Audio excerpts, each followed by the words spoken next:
Hello everyone, welcome back to the channel. और आज तारीख 27 तारीख है आज, और अभी सुबह के 8 बज रहे हैं।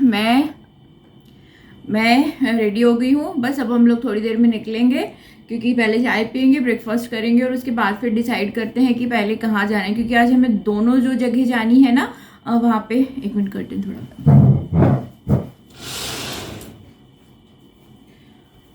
तो आज हमको दोनों जो जगह जानी है वहाँ के लिए सबसे पहले हमको ना 30 to 35 किलोमीटर्स हमको पहले गाड़ी से ट्रेवल करना है, और उसके बाद फिर जो है वो हम भगवान के दर्शन कर पाएंगे। तो पहले डिसाइड करते हैं। पहले हम सोच रहे हैं कि हम भेंट द्वारिका होके आ जाते हैं, क्योंकि भेंट द्वारिका के लिए यहाँ से शायद ना ओखा जाना होता है। फिर ओखा से जो क्या कहते हैं फेरी होती है ना, उसमें हमको जाना पड़ेगा। तो उसमें 30 मिनट्स लगते हैं शायद। तो बस अभी जल्दी से श्रीवेश रेडी होके आ जाते हैं और फिर हम लोग निकलते हैं। तो अभी मेरे पास टाइम है, तो वीडियो तो मैंने अपना कल एडिट कर लिया था, सब कुछ कर लिया था मैंने। तो उसको जल्दी से मैंने अपलोडिंग पे लगा देती हूँ, क्योंकि टाइम लगेगा अपलोड करने में वीडियो। तो बस चलिए फिर जैसे ही चलते हैं तो फिर मैं आपको दिखाती हूँ कि हम कहाँ जा रहे हैं। तो सबसे पहले ना हम यहाँ पे आए हैं नाश्ता करने के लिए, और हमने अपना ब्रेकफास्ट होटल में बुक किया था। तो काफ़ी अच्छा नाश्ता है यहाँ पे, बहुत सारी वेराइटीज़ होती हैं नाश्ते की। जैसे वहाँ पर ब्रेड था, इडली थी, पूरी सब्जी, और उसके बाद फ्राइड राइस यहाँ पर थे, और फ्रूट्स थे, जूसेस थे, चाय, कॉफ़ी, और आप ब्रेड बटर खा सकते हैं, ब्रेड टोस्ट करके आप खा सकते हैं। तो अच्छा था। उन्होंने इडली, सांभर, उत्तपम, ये सारी चीज़ें भी उन्होंने दी थी। तो ब्रेकफास्ट यहाँ का अच्छा है और उसका टेस्ट भी अच्छा है। तो बस यहाँ पे ब्रेकफास्ट अभी हम लोग कर लेते हैं।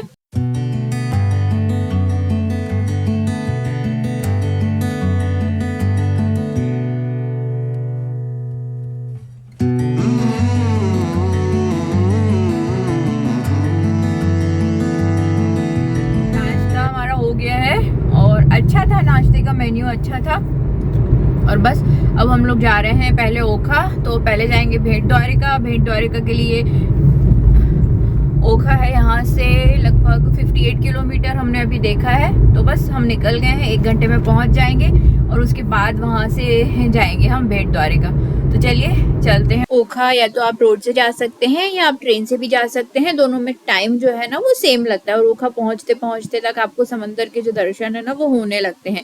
लेकिन ट्रेन से जाना है वो कैब की तुलना में ना ज़्यादा सस्ता होता है। तो बस हम ओखा यहाँ पर पहुँच गए हैं, और अभी चल रही है पार्किंग के लिए थोड़ी सी जद्दोजहद। गाड़ी कर दी है पार्क, और बहुत दूर हमको पार्किंग मिली है, लगभग 1-1.5 किलोमीटर अब हमको जाना है चल के यहाँ से। बहुत तेज़ धूप हो रही है यहाँ।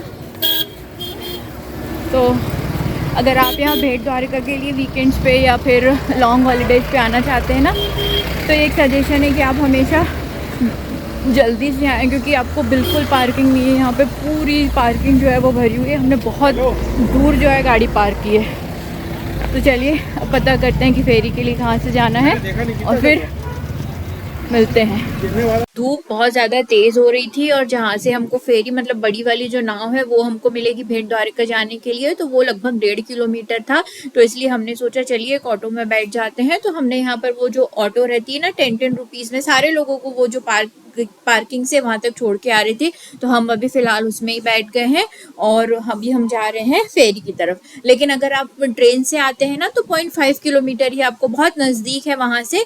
तो आप आसानी से फेरी तक पैदल भी आप जा सकते हैं। और देखिए हर जगह बस गाड़ियों की पार्किंग ही पार्किंग आपको दिखाई दे रही है। मतलब छोटी जगह है यहाँ पर, और इसीलिए ना आपको बहुत सारी अच्छी अच्छी फैसिलिटीज़ यहाँ पर ज़्यादा कुछ मिलेंगी नहीं। तो बस अभी हम जस्ट पहुँचने वाले हैं जहाँ से हमको मिलेगी हमारी बोट। द्वारिका से ओखा तक बस की फैसिलिटीज़ भी बहुत सारी है। तो अगर आप चाहें तो आप चाहे ट्रेन से, आप चाहे बस से, जो भी आपको कन्वीनियंट लगे आप इससे आ सकते हैं। तो बस अब हम यहाँ पर पहुँच गए हैं अपने डेस्टिनेशन पे, और इसके बाद फेरी में बैठने के लिए जो भीड़ थी ना, वो भीड़ भी देखने लायक थी। मतलब अभी हम जा रहे हैं और देखिए अब चारों तरफ आपको ना समंदर ही समंदर दिखाई देगा। और हमको काफ़ी देर वेट करना पड़ा था, मतलब भेंट द्वारिका तक पहुंचने के लिए। तो ये देखिए कितनी कितनी भीड़ है, और हम इस भीड़ में खड़े हैं। जैसी एक बोट खाली होती है ना, दूसरी जो है वो तुरंत भर जाती है।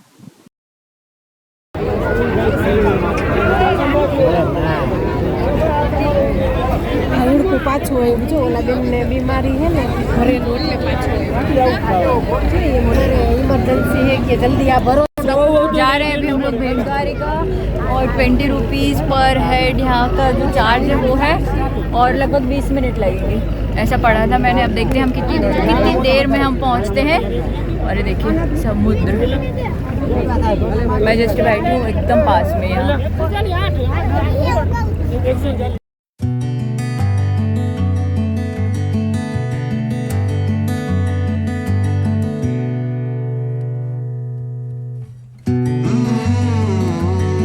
चारों तरफ सिर्फ समंदर ही समंदर दिखाई देता है और जो नाव होती है ना वो काफ़ी धीरे धीरे चलती है, 15 मिनट लगते हैं। लेकिन इतनी भीड़ थी, इतना रश था कि हमको बैठने के लिए भी काफ़ी ज़्यादा वेट करना पड़ा था और उतरने के लिए भी मतलब ना नावों की पार्किंग का नंबर आ रहा था कि पहले एक खाली होगी फिर दूसरी, तो ऐसे 4th नंबर पे हमारा नंबर था, तो हमको काफ़ी ज़्यादा टाइम लग गया था। और समंदर बहुत गहरा है। इसके अलावा आपको हाथ ना तो बाहर निकालने की परमिशन होती है। लेकिन एक चीज़ जो अच्छी नहीं थी वो ये थी कि नाव की जो कैपेसिटी है वो 110 लोगों की है और वो लोग उसको ना 200 से भी ज़्यादा लोग उसमें बिठा रहे हैं। फेरी से अब हम उतर गए हैं और अब हम जा रहे हैं मंदिर की तरफ। तो इसके बाद भी ना लगभग आपको 1 किलोमीटर के करीब ना से थोड़ा सा कम आपको चलना पड़ता है।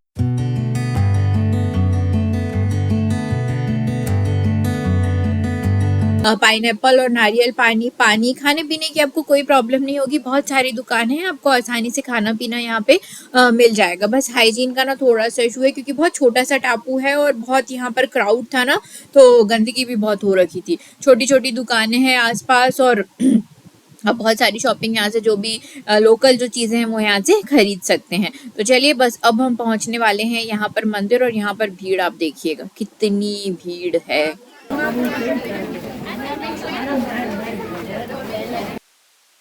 तो ये छोटी छोटी दुकानें हैं जहाँ से आप शॉपिंग कर सकते हैं और इसके बाद ना यहाँ से ही लाइन लगनी शुरू हो गई थी। तो इसके बाद मैं जो क्लिप आपके साथ शेयर करने वाली हूँ ना उसके आगे ना सिर्फ दरवाज़ा ही दिखाई देता है, उसके आगे आप वीडियो नहीं बना सकते। आपको अपना फ़ोन और जो भी आपके पास बैटरी के आइटम होते हैं सारी चीज़ें आपको जमा यहाँ पर करनी होती हैं। तो ये देखिए इस क्लिप में जहाँ पे लिखा है ना द्वारिकाधीश के मुख्य मंदिर का जो गेट है भेड़ द्वारिका, इसके आगे आपको अपना फ़ोन और सब चीज़ें जमा कर देनी पड़ती है और आप वहाँ के आगे वीडियो नहीं बना सकते। और यहाँ पे तो इतनी भीड़ थी ना कि अगर कोई सामान आपका नीचे गिर भी जाए तो आप उठा नहीं सकते, इतनी ज़्यादा भीड़ थी। क्योंकि यहाँ पर सिस्टमेटिक काम बिल्कुल नहीं था, मतलब कोई कहीं से भी आ रहा है कहीं से भी जा रहा है। बहुत सबसे ज़्यादा जो परेशानी हुई ना वो भेड़ द्वारिका के दर्शन करने में हुई। तो इसलिए प्लीज़ आप दिवाली के बाद के वेकेशंस में कभी भी द्वारिका भेड़ द्वारिका या सोमनाथ ना जाए क्योंकि बहुत ज़्यादा भीड़ होती है यहाँ पे इस समय। तो बस इसके आगे अब हम अंदर चलते हैं।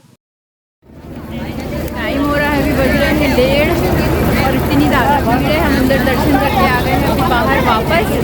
तो बस पानी लिया है, नारियल पानी पिया है और अब हम वापस जाएंगे फिर से अपनी बोट की तरफ क्योंकि अब हमको जाना है वापस से ओखा। तो चलिए चलते। इतनी भीड़ है कि एक बार तो लगा है कि वापस चलते हैं। तो चलिए अब वापस चलते हैं अपनी फेरी की तरफ। वापस आने के लिए भी ना उतने हम आने से हमको ज़्यादा टाइम लगा था क्योंकि यहाँ पर कोई नाव ही नहीं थी। मतलब इतनी ज़्यादा उन लोगों ने भर ली थी ना कि बैठने में भी डर लग रहा था। तो हमने वो पहली वाली तो छोड़ दी थी और उसके बाद जब दूसरी आई और वो भरी और उसके बाद हम कर गए।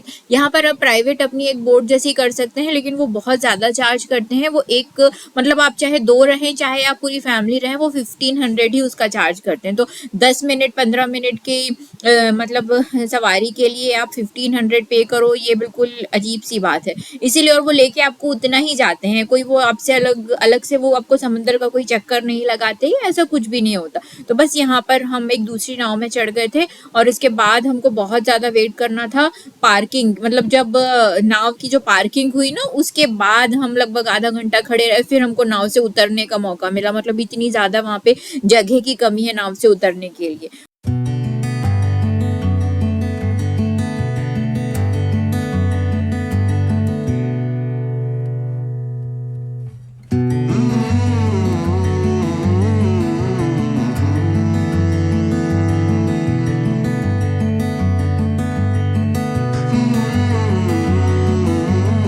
बस ओखा हम वापस आए, अपनी गाड़ी उठाई और अब हम निकल गए हैं नागेश्वर की तरफ। तो भेट द्वारिका से नागेश्वर, ओखा से जो नागेश्वर है ना वो 28 किलोमीटर ही दूर है, तो मुश्किल से आपको आधा घंटा लगता है जाने के लिए, लेकिन सिंगल रोड है, कोई हाईवे नहीं है। और नागेश्वर का जो एक्सपीरियंस है ना वो बहुत ही ज़्यादा अच्छा रहा है।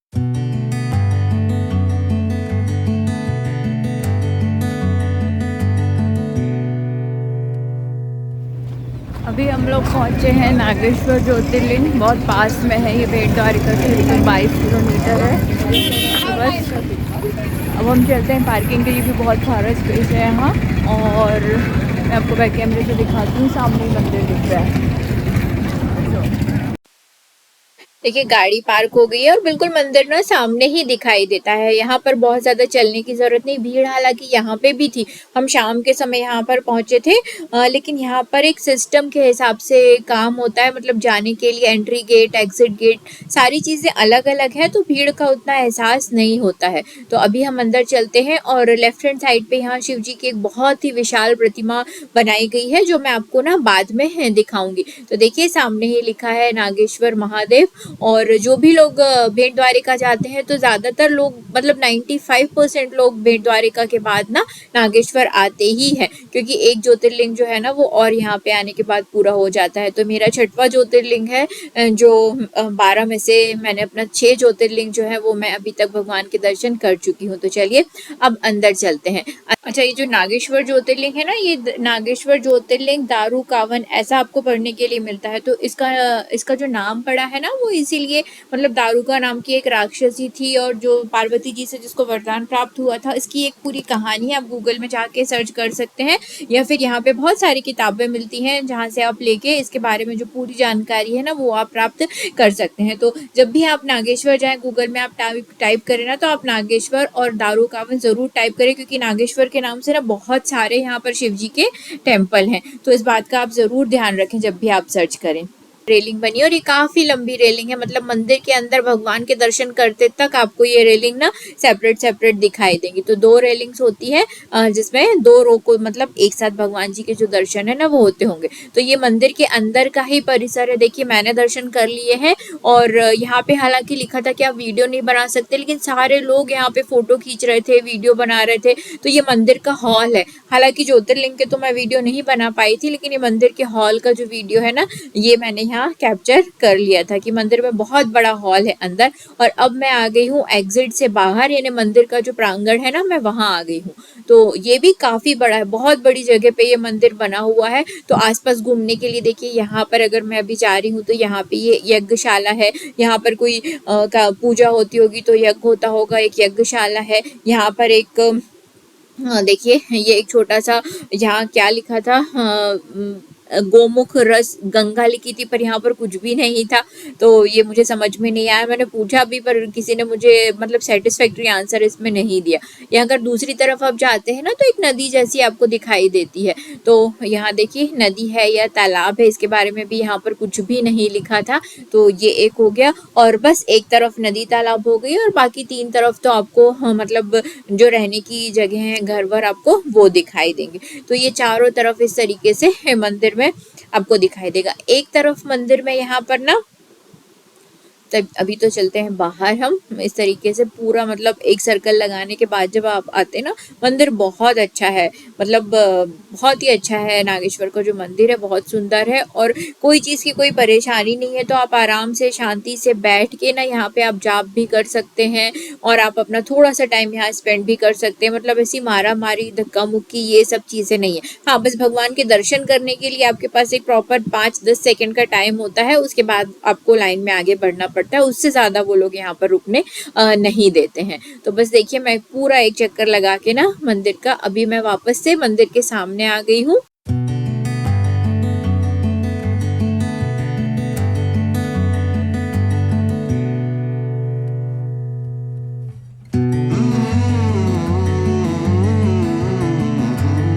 तो देखिए इस तरफ फिर ना मंदिर में जब आप एंट्री करते हैं तो उसके लेफ्ट हैंड साइड में शंकर जी की इतनी विशाल सी यहाँ पर ना प्रतिमा बनी है। और उसके आप साइड में देखेंगे तो यहाँ देखिए ये ना कबूतरों के रहने के लिए घर उन्होंने बनाया हुआ है, जहाँ प्रॉपर कबूतर रहते हैं और वहाँ पे ना दाना और पानी दोनों चीज़ें उनकी रखी हुई होती हैं। तो चलिए ये देखिए बहुत ही सुंदर है और ये भी बहुत बड़ी जगह में बना है। आप आगे पीछे घूम सकते हैं और आप यहाँ पे फ़ोटो खिंचा सकते हैं और ये यहाँ पे आप कितनी भी देर रुक सकते हैं, यहाँ इसकी कोई मनाही नहीं है। तो चलिए नागेश्वर की इस यात्रा के साथ मेरा आज का दिन जो होता है वो ख़त्म और कल फिर हम नए चलेंगे अपने नए डेस्टिनेशन पे। तब तक आप देखते रहिए बरखा के फंडे।